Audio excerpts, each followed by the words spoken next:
Have you ever looked at a part of your body and thought, if I could change this, my life would be so perfect?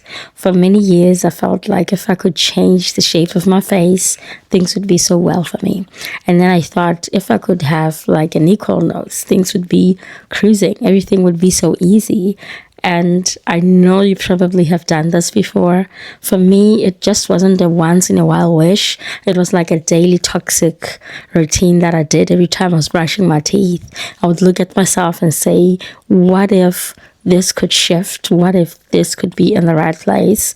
And I probably know that somebody out there is probably doing the same thing that I was doing. And today I want to have a girl chat. I want to have a sisterly chat about how I changed from that to being this person that you see today, and how my difference became my superpower. So if you're still with me, stick around until the end and let's have a sisterly chat. I remember walking into the bedrooms and my name was respected. I had the wins, I had the numbers, I had the market share, I had the respect of the people that mattered, but there was just one thing that wasn't going very well. I felt like all the time people saw my face and didn't see my work. It felt like before people could applaud me, they just had to describe me first with my face. They had to like be surprised that I bring in those type of numbers.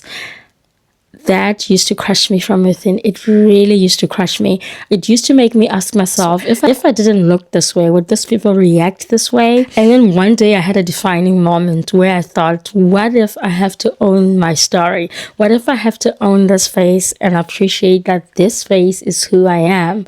I cannot detach myself from this face. And you probably can't detach yourself from the nose that looks peculiar, or your oversized lips, or your small lips, or anything that makes you look peculiar. And at that point, I realized that if I couldn't control people's gaze at me, I could control my own voice, I could control my attitude, I could bring in my best foot forward, I could own my story, and I could appreciate that my difference is what makes me unforgettable. For the people I've dealt with in business, they never forget me because of my face. So I began to own my face, I began to own my story, and my difference really became my superpower. And from that experience and that story, there are 3 lessons that I'd like you to take, like 3 takeaways that I'd like you to take, sister to sister, bestie to bestie. You should know that your difference is not your weakness, it's your superpower, it's your signature. And true confidence is not about looking perfect, it's about owning your story. Confidence doesn't require you to look perfect. And what is perfection?